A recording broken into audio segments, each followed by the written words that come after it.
You are about to discover something that will completely change how you view your daily choices. Saint Maximilian Kolbe, just days before his death in Auschwitz, whispered to a fellow prisoner something that sounds like a prophecy about the world today. Something about 4 decisions that leave the human soul completely defenseless. And the most frightening part, you've probably already made at least 2 of these decisions today, without realizing it.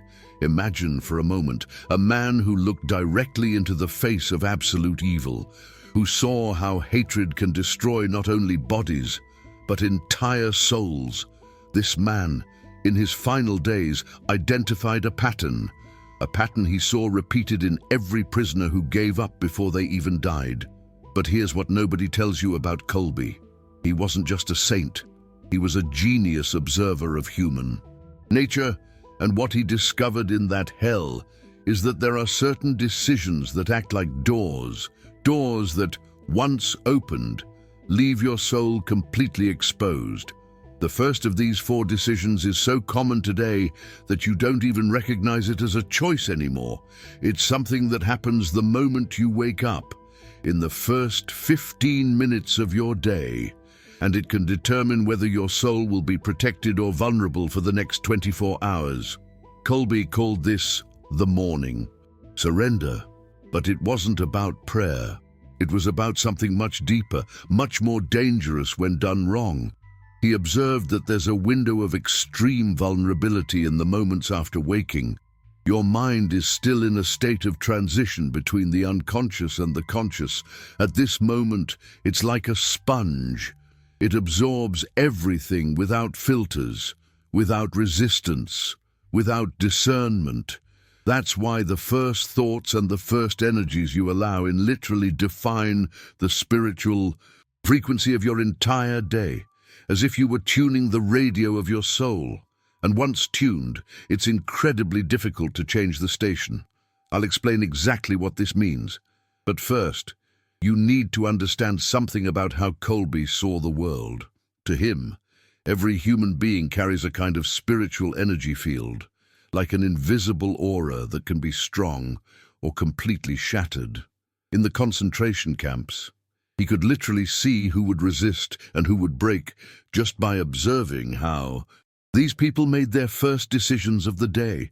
Even there, in that extreme situation, choices were being made, tiny choices that defined everything. And today, in your everyday life, you're making the same choices. The difference is that nobody taught you to recognize them. The first wrong decision Kolbe identified is what he called unconscious awakening. Today, this has a modern name, grabbing your phone as soon as you wake up. But it's not just about the phone, it's about where you direct your first mental energy of the day. Kolbe observed that prisoners who started their day focusing on external chaos, on what was happening around them, these were the first to lose their inner strength. They surrendered their morning to forces they couldn't control. Now, think about your day today. What was your first conscious action? Where did your mind go in the first 5 minutes after waking up? If it went to notifications, to social media, to the problems awaiting you, you've just made the first decision that leaves your soul vulnerable. Because when you surrender your first energy to digital chaos, you're literally programming your soul to be reactive all day long. Kolbe saw this as a form of subtle possession. Your soul ceases to be yours and begins to respond only to external stimuli. But there's a difference between understanding this intellectually and truly grasping the depth of what I'm telling you. Kolbe wasn't talking about productivity or healthy habits. He was talking about real spiritual warfare. To him, your first conscious decision of the day determines who is in control of your soul for the next few hours, you or external forces. And when you surrender that control first thing in the morning, it becomes almost impossible to regain it for the rest of the day. The second wrong decision is even more subtle and more dangerous. Kolbe discovered it by observing how some prisoners seem to be physically present, but spiritually completely absent.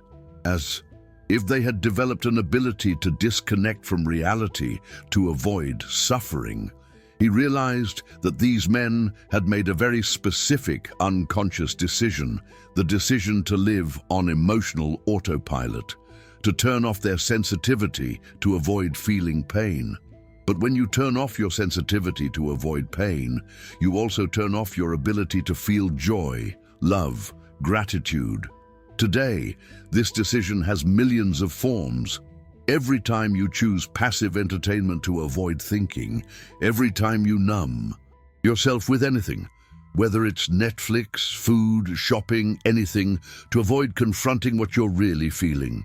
But it goes beyond entertainment.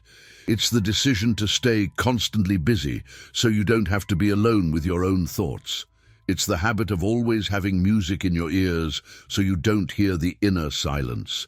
It's the compulsion to check social media every time a moment of boredom or discomfort arises.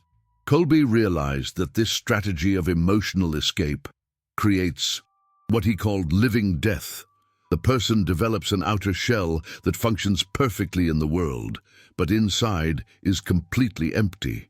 Like an actor who has played a role for so long that they've forgotten who they really are. Kolbe saw this as a form of slow spiritual suicide. The person remains physically alive, but kills their soul little by little, because the soul only remains alive when it is feeling, when it is present, when it is engaged with reality, even if that reality is difficult. And here's what frightens me most about this second decision. It seems harmless. It even seems necessary. We live in such an intense world that we feel we need to numb ourselves to survive. But Kolbe would say it's exactly the opposite. It's this anesthesia that makes us vulnerable, because when you're not present in your own life, when you're on emotional autopilot, you can't discern, you can't tell when something is trying to manipulate you. You can't distinguish between positive and negative influences in your life. It's as if you've turned off your spiritual alarm system, and then anything can enter and leave your life without you even noticing. The third decision is the most painful to acknowledge, because it's about something we all do thinking we're protecting ourselves. You're about to uncover something that will completely reshape how you see your daily choices. Saint Maximilian Kolbe, days before his brutal death in Auschwitz, whispered a prophecy to a fellow prisoner, a chilling revelation about 4 decisions that leave the human soul utterly defenseless. The most terrifying part. You've likely already made at least 2 of these decisions today, without even noticing. Imagine. A man who stared into the abyss of absolute evil, a man who saw firsthand how hatred obliterates not just bodies, but entire souls. This man, in his final moments, identified a pattern he saw repeated in every prisoner who succumbed. But here's the crucial thing they don't tell you about Kolbe. He wasn't just a saint, he was a keen observer of human nature. And what he discovered in that inferno is that certain decisions are like doors. Doors that once opened leave your soul completely exposed. Kolbe identified this by observing prisoners who developed what he called a stone heart, people who decided to care about nothing and no one, and to avoid the pain of loss. In today's world, this translates to the decision to shut down emotionally, to build walls around the heart, to decide it's safer not to trust, not to be vulnerable, not to fully commit to anything. It seems logical, right? If you don't get attached to anything, nothing can hurt you. If you don't trust anyone, no one can disappoint you. If you don't dream big, you won't be frustrated. But Kolbe uncovered something terrifying about this strategy. When you close your heart to protect yourself from pain, you also close it to everything that gives life meaning: love, hope, faith, purpose. All of these require vulnerability. All of these require an open heart. And more importantly, when your heart is closed, you lose your spiritual discernment. You lose your intuition. You lose your connection to the sacred. You become spiritually blind. Kolbe saw this as the most tragic of wrong decisions. Because the person believes they're protecting themselves, but they're actually becoming completely defenseless. A closed heart is a heart without real protection. It's a heart that can't distinguish between what deserves trust and what should be avoided. Think about your own life right now. In what areas have you built walls? In what relationships have you shut down for fear of getting hurt? What dreams have you stopped believing in to avoid disappointment? Every wall you build thinking you're protecting yourself is actually a door you're opening to negative influences. Because when you're not connected to your heart, you can't hear your inner voice. And when you can't hear your inner voice, you're at the mercy of any external voice that shouts the loudest. That's what Kolbe saw in the camps. The men who shut down emotionally were the easiest to manipulate because they had lost their internal compass. They had lost the ability to sense what was right and wrong, what was true and false. The fourth and final wrong decision is the most subtle of all, and perhaps the most devastating. Kolbe identified it in his final days, observing his own spiritual journey. He realized there's a decision we make almost without thinking, but it determines whether our soul will flourish or wither. It's the decision of what to do with suffering. Every human being suffers. This isn't optional. But we have two fundamental choices about what to do with that suffering. We can use it as fuel to grow, to develop compassion, to become wiser and stronger, or we can let it make us bitter, resentful, closed off. Kolbe discovered that this choice determines not only our happiness, but our spiritual protection. When you choose to use your suffering as fuel for growth, you develop what he called the armor of the soul, a spiritual protection that comes from the wisdom gained through transformed pain. But when you choose to be a victim of your suffering, when you cling to resentment, self-pity, bitterness, you're essentially choosing to remain vulnerable. Because victims are easy targets, bitter people are easily manipulated, resentful hearts are unprotected hearts. And here's what strikes me most about this fourth decision. It's renewed every day. With every small frustration, every disappointment, every difficulty that arises in your life, you have the chance to choose again, to grow or to wither, to transform or to be consumed. Kolbe made this choice consciously every day in Auschwitz. Every humiliation, every beating, every moment of despair, he chose to use it as an opportunity to become stronger spiritually. And that's precisely what made him indestructible on the inside, even as his body was being destroyed on the outside. Now you understand why these four decisions are so dangerous when made wrongly. They're not just about success or happiness. They're about the integrity of your soul. They're about your ability to remain yourself in a world that's constantly trying to turn you into something else. But here's the good news. Now that you know about these four decisions, you can start making them consciously. You can begin to protect your soul intentionally. You can begin to build that spiritual armor that Kolbe developed.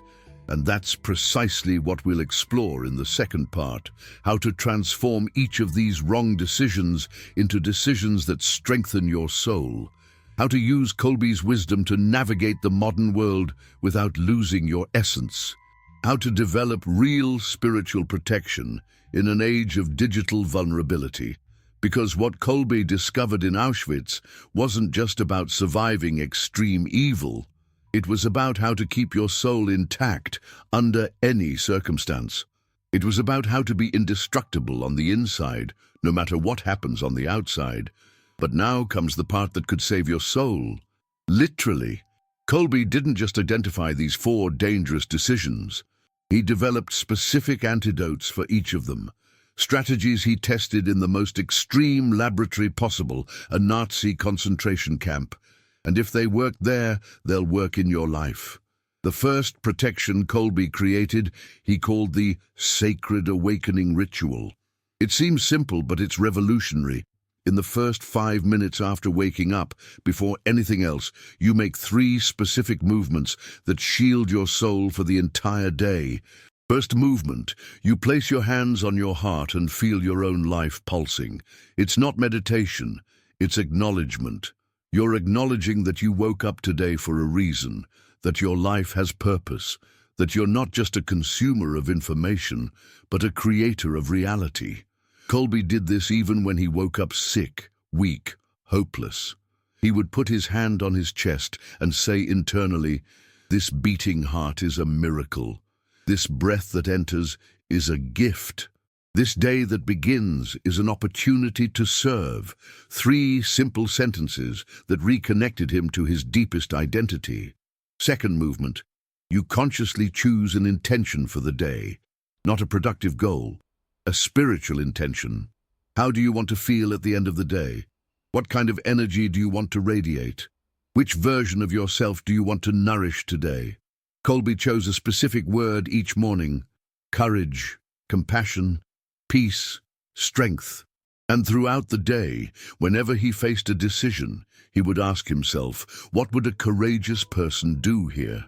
What would a compassionate person choose? Get ready to uncover something that will completely reshape your understanding of everyday choices. Saint Maximilian Kolbe, mere days before his death at Auschwitz, whispered a prophecy to a fellow prisoner, a chilling revelation about 4 decisions that leave the human soul utterly defenseless. The most terrifying part: you've probably already made at least 2 of these decisions today without even realizing it. Imagine a man who stared into the face of pure evil, a man who witnessed firsthand the destructive power of hate. Hate that obliterates not just bodies, but entire souls. This man, in his final days, identified a recurring pattern, a pattern he observed in every prisoner who succumbed before their death. But here's what they don't tell you about Kolbe. He wasn't just a saint, he was a brilliant observer of human nature, and what he discovered in that inferno is that certain decisions are like doors that once opened, leave your soul completely vulnerable. The third movement, connecting with something larger than yourself. It could be God, it could be the universe, it could be humanity as a whole. The key is stepping outside your mental bubble and remembering you're part of something infinitely greater. For Kolbe, this meant envisioning all the people he could positively impact that day, all the prisoners who could benefit from his strength, all the souls he could comfort with his presence. He transformed his day into a mission of service.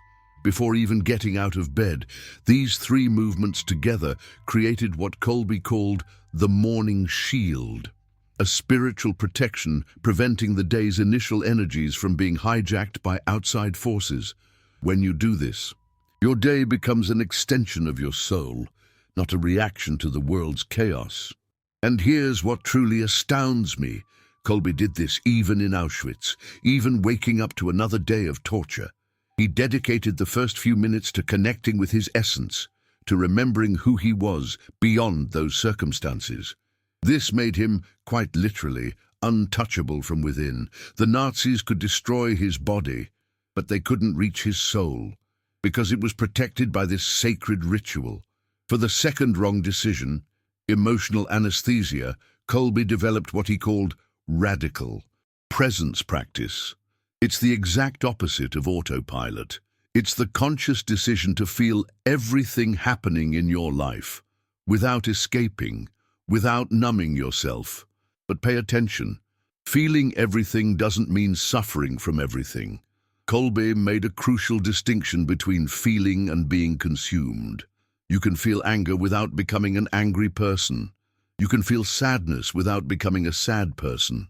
You can feel fear without becoming a fearful person. His specific technique was what he called compassionate observation. When a difficult emotion arose, he observed it like a scientist observing an interesting phenomenon, with curiosity, not judgment, with compassion, not resistance. Ah, this is interesting. I'm feeling anger right now. Where is this coming from? What is this anger trying to teach me? How can I use this energy constructively? This approach transformed any emotion into fuel for growth. Even the most painful emotions became allies, not enemies. And when you treat your emotions as allies, they lose their destructive power over you. Kolbe tested this in the most extreme moments. When he felt hatred for his torturers, he observed that hatred with compassion. Understandable that I feel this, but I won't let it make me like them. And he transformed that hatred into strength to help other prisoners. In your daily life, this means stopping from running away from what you're feeling. It means developing the courage to be present in your own life, even when it's difficult, because only when you are present can you truly live. Only when you are feeling can you truly choose. For the third wrong decision, the closed heart. Kolbe created perhaps his most powerful technique, armored vulnerability. It sounds contradictory, but it isn't. It's the art of keeping your heart open without becoming naive, of trusting without being deceived, of loving without being taken advantage of. The key is understanding. There are two types of vulnerability: fragile vulnerability and strong vulnerability. Fragile vulnerability is when you open yourself up without discernment, without protection, without wisdom. Strong vulnerability is when you open yourself consciously, knowing exactly what you're doing and why. Kolbe developed clear criteria for when to open up and when to protect himself. He opened himself completely to people who demonstrated consistency between their words and actions, to people who showed the ability to grow from their mistakes, to people who treated the weakest with respect. But he had specific warning signs. If someone spoke ill of others behind their backs, they would do the same to him.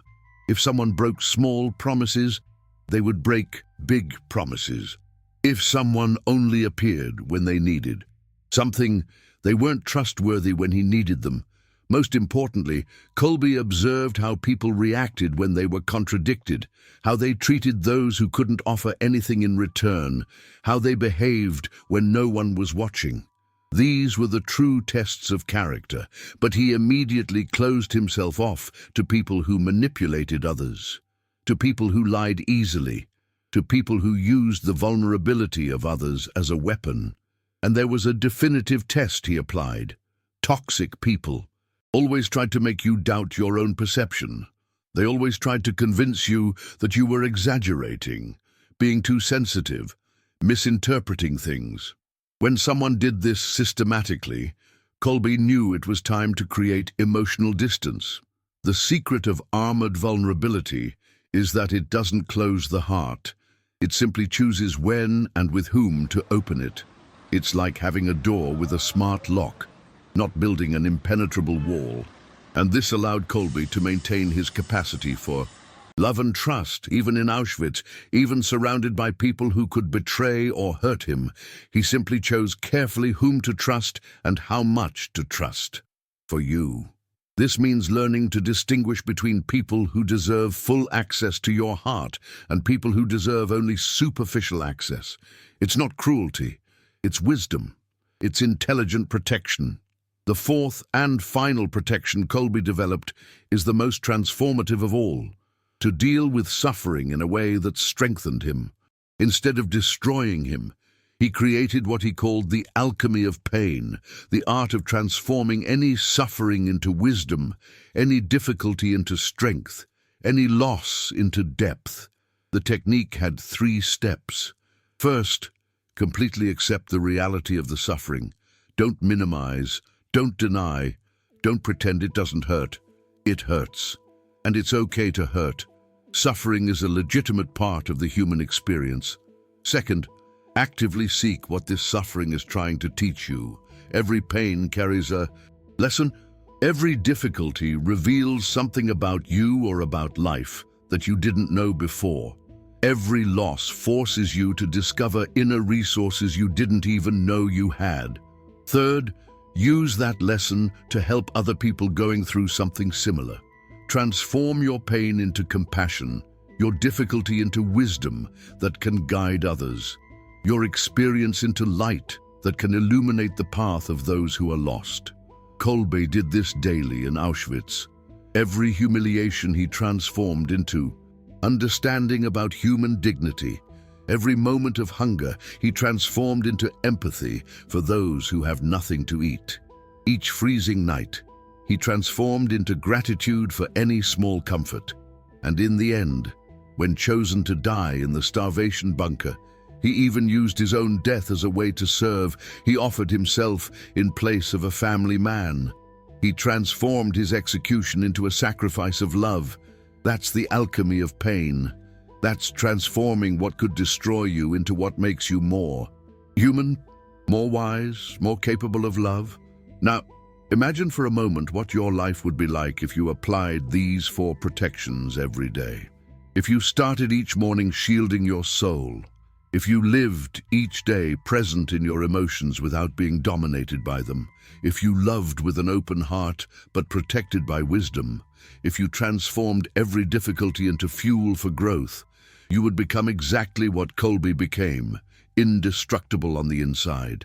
Not because nothing bad would happen to you, but because nothing bad could touch your essence, because your soul would be so well protected and so well nourished that it would be able to keep its light burning in any darkness. But there's something more, something that Kolbe discovered in his final days and that can revolutionize how you see your own life. He realized that when you protect your soul in this way, you're not just saving yourself, you're becoming a source of protection for other people, because protected souls radiate protection. People who have mastered these 4 decisions automatically become beacons for those who are lost, sanctuaries for those who are wounded, living examples that it's possible to maintain humanity intact, even in the most inhumane world. And maybe that's exactly what the world needs most now. Not more people trying to change others, but people who have changed themselves so profoundly that they've become impossible to break, who have become sources of light instead of consumers of energy. Kolbe didn't die a victim in Auschwitz. He died a victor because he achieved something the Nazis thought impossible. He kept his soul completely free, even when his body was completely imprisoned. And he left an instruction manual for anyone who wants to do the same thing, not in a concentration camp, but in modern life. Not against Nazis, but against all the forces that try to depersonalize us, to anesthetize us, to turn us into passive consumers instead of conscious creators. The 4 decisions are in your hands now. Every morning when you wake up, every moment when you feel something difficult, every time someone hurts you, every difficulty that appears in your path.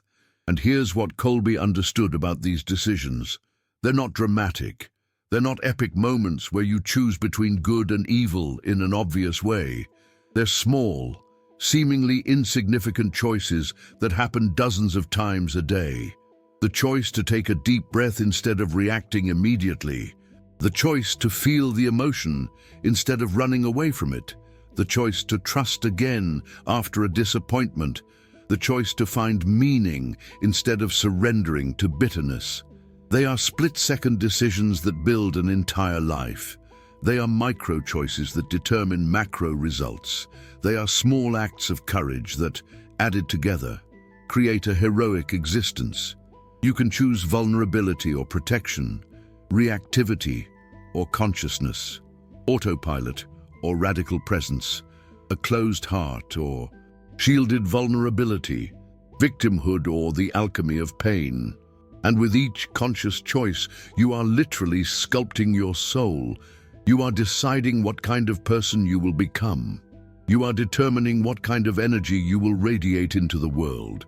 You are choosing whether you will live as a thermometer, which only reflects the temperature of the environment, or as a thermostat, which sets the temperature of the environment.